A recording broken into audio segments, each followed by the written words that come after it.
Hello, ladies and gentlemen. It's me, it's Clayton, and I just got back from seeing Miss Peregrine's Home for Peculiar Children. Now, as I have limited experience with the novel that this film is based on, I cannot give you the opinion of a fan of the books. So I will not make any comparisons, okay? Okay. So the story of this film revolves around a 16-year-old boy named Jake, played by Asa Butterfield, whose grandfather has just passed away. Before he died, his grandfather told him to head to an island in Wales.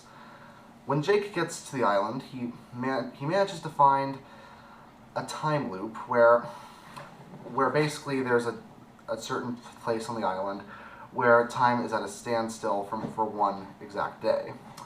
And in that time loop, he finds a home full of children with supernatural abilities, and they are all taken care of by a headmistress named Miss Peregrine, played by Eva Green. Unfortunately, Jake has to let his normal life go and take care of these peculiar children, especially when they're being chased down by creepy beings known as Hollows, and a group of evil peculiars led by an evil man named Baron, played by Samuel L. Jackson.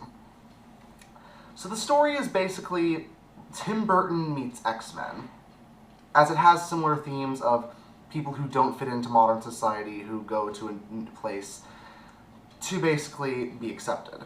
Just replace Professor Xavier with Miss Peregrine, and replace Magneto with Baron, and you've basically got Tim Burton's X-Men. But as that type of movie goes, it's actually pretty fun. The opening part of the movie, the opening 40 minutes, is pretty boring, and it's honestly full of exposition, but stick with it. Yes, Asa Butterfield's acting isn't the best as Jake, and most of the more interesting characters are relegated to side characters, but once we get to Miss Peregrine's actual home, that's when we get to the great performances by Eva Green and Samuel L. Jackson. Eva Green's Miss Peregrine is incredibly eccentric and a bit strict, but she's a very fun character to watch. It reminds me of a lot of the other eccentric characters that Tim Burton would often write in his films. And the main villain of the film, Baron, played by Samuel L. Jackson, is beyond creepy. His backstory is creative. His design is unbelievably nightmare-inducing. And he actually gave a couple of the kids in the theater nightmares, from what I can tell. Samuel L. Jackson knows how to play incredibly threatening and scary characters, and he just might be more threatening and scary than half of the villains that Tim Burton has already made up for his films. And that's really saying something. Also, I really liked most of the actual peculiar children. There's a girl that can control fire, there's a boy who's invisible, there are twins who have secret powers of their own, there's a girl who has super strength, a girl who has a mouth on the back of her head. It's really interesting stuff. And seeing all these kids together really makes a lot of the action sequences rather fun, as the peculiar children use all their peculiarities to defeat these creepy beings known as Hollows.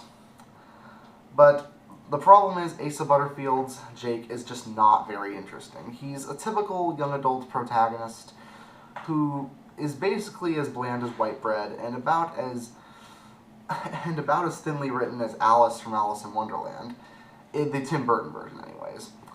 Asa Butterfield also didn't look like he was trying half the time with his acting. I mean, some scenes he does an okay job with, but with others, he doesn't exactly try that hard with his acting. I mean, I also saw Ender's Game, and he did much better in that film than this one, so I don't know why he wasn't that motivated. But thankfully, Eva Green, Samuel L. Jackson, and the peculiar children do make up for his lackluster performance.